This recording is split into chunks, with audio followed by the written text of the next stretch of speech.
سکے. جی ڈاکٹر عظمت ربا.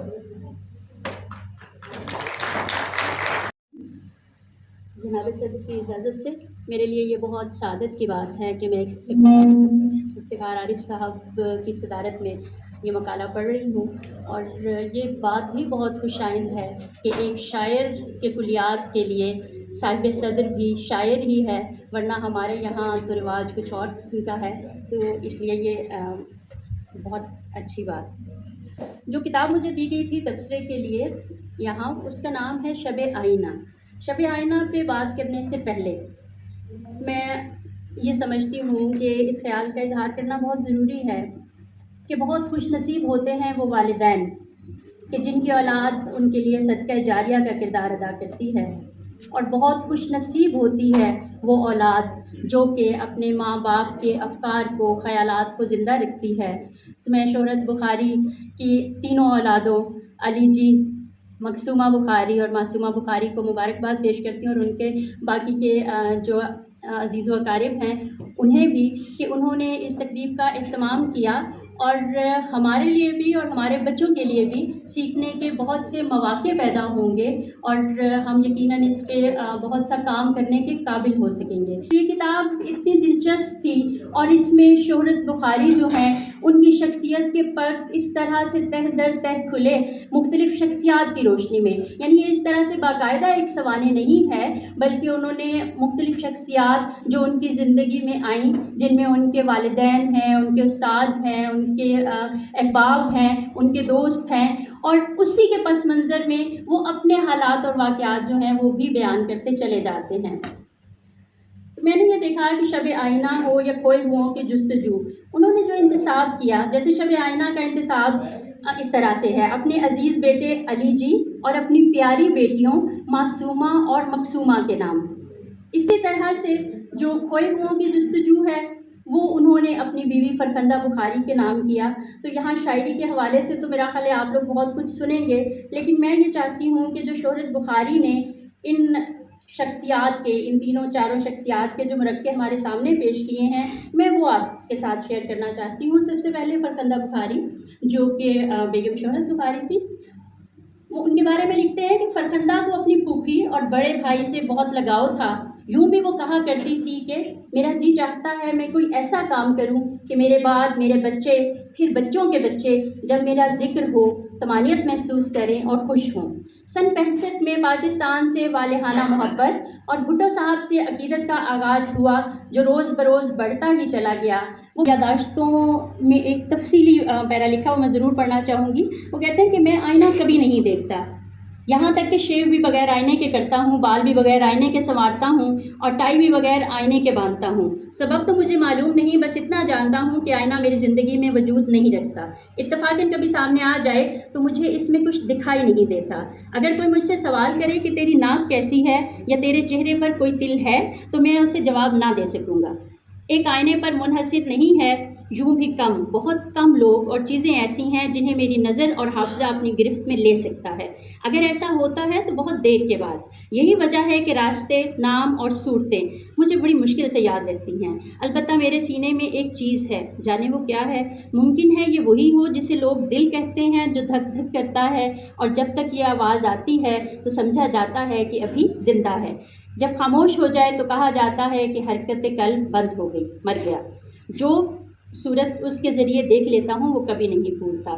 گویا میری آنکھیں الٹا دیکھتی ہیں اندر کی طرف. جب میں نے شب آئینہ کا مطالعہ کیا تو متعدد اشعار ایسے تھے جو کہ آئینہ کے حوالے سے، اس میں سے صرف 2-3 جو ہے وہ پڑھوں گی. آئینے کو لے کے کیا کروں گا، آئینے کا عکس ہی بہت ہے. آپ کو بھولے زمانے گزرے، آئینہ دیکھے زمانے گزرے. جب آئینہ بھی نہ پہچان دے سکے گا کوئی، ایک ایسا وقت بھی ہم پر گزرنے والا ہے. آئینے میں بھی دکھائی نہیں دیتا کوئی، داستانے غم دل کس کو سنائیں اپنی. ڈاکٹر نماز پلیز تشریف لائیے.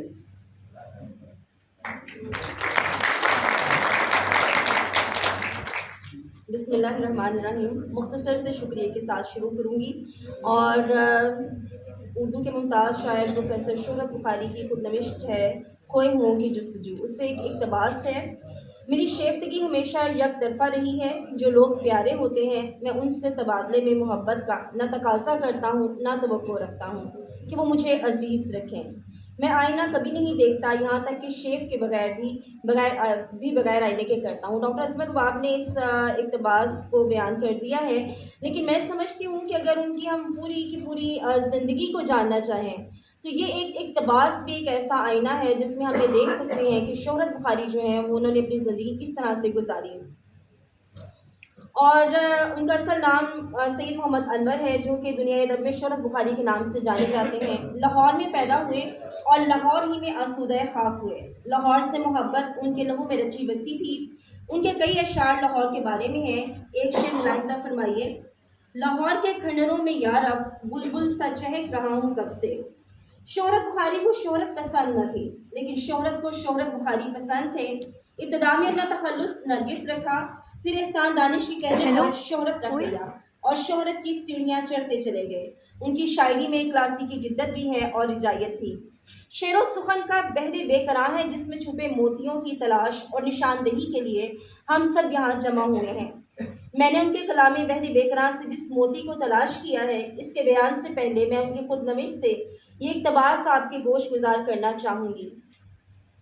خون کوئی خوبصورت چیز نہیں کسی بھی اعتبار سے، نہ اس میں ایسی چمک ہوتی ہے جو عکس پیدا کر سکے، نہ حسن کے جاذب ہو. مجھے یوں بھی خون سے سخت نفرت ہے. زہر معلوم ہوتا ہے مجھے خون، خواہ کسی کا ہو. صرف ایک خون جس کا رنگ شفق کے رنگ سے کروڑوں گنا زیادہ دلربا اور جس کی خوشبو فردوس کے ہر پھول سے لاکھوں گنا بڑھ کر دل پذیر ہے.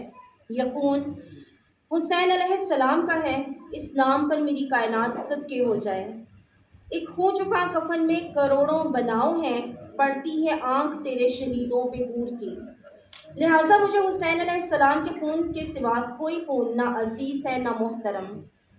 آپ احباب کے متعلق میں کچھ نہیں کہہ سکتی، لیکن کم از کم میری نظر سے ایسی کوئی تحریر اس سے پہلے نہیں گزری جس میں خون حسین کی تکریم کو یوں الفاظ کا جامہ پہنایا گیا ہو. یہ خون صرف خون حسین نہیں ہے، یہ خون بنیادی طور پر خون رسول پاک صلی اللہ علیہ وآلہ وسلم ہے. یہ عشق رسول صلی اللہ علیہ وآلہ وسلم اور حب اہل بیت جس کے ساتھ شہرت بخاری نے اپنی زندگی بسر کی. جیسے کہ اوپر ہی اقتباسات سے ظاہر ہے کہ شہرت بخاری کے دل میں حضرت امام حسین علیہ السلام کی محبت کا ایک دریا موجزن تھا. ان کی شاعری بھی اسی حب رسول و آل رسول صلی اللہ علیہ وآلہ وسلم کے بحر بے قرار میں غوطہ نظر آتی ہے. کربلا ان کی شاعری کے افق پر ایک سورج بن کر طلوع ہوتا ہے اور اس کی ذوق پاشی ان کی تمام تر زندگی کے ساتھ ساتھ ان کی شاعری کا بھی احاطہ کیے ہوئے نظر آتی ہے. چند اشعار ملاحظہ فرمائیے: عشق کی کربلا میں شہرت جی، تم سا کم حوصلہ نہ تھا کوئی. اس صحرائے کرب و بلا میں عمر بسر کی ساری، پانی کی اب چاہ نہیں زہر پلائے کوئی. آباد پھر ایک کربل و بلا ہو کے رہے گی، یہ رسم بہرحال ادا ہو کے رہے گی. پھر کوئی حسین آئے گا اس دشت ستم میں، پرچم کسی زینب کی ردا ہو کے رہے گی. ایک اور شعر میں کہتے ہیں: شہرت مولا علی کا صدقہ کچھ تو ہوش میں آؤ، عمر کٹے گی آخر کیسے ان کو کہاں سے لاؤں. حب رسول صلی اللہ علیہ وسلم، حب آل رسول صلی اللہ علیہ وسلم کے پھول اپنی بہار دکھاتے نظر آتے ہیں. میں اپنی گفتگو کا اختتام ان کے اس شعر پر کروں گی: جز حسین ابن علی مرد نہ نکلا کوئی، جز حسین ابن علی مرد نہ نکلا کوئی، جمع ہوتی رہی دنیا سر مقتل کیا کیا. شکریہ.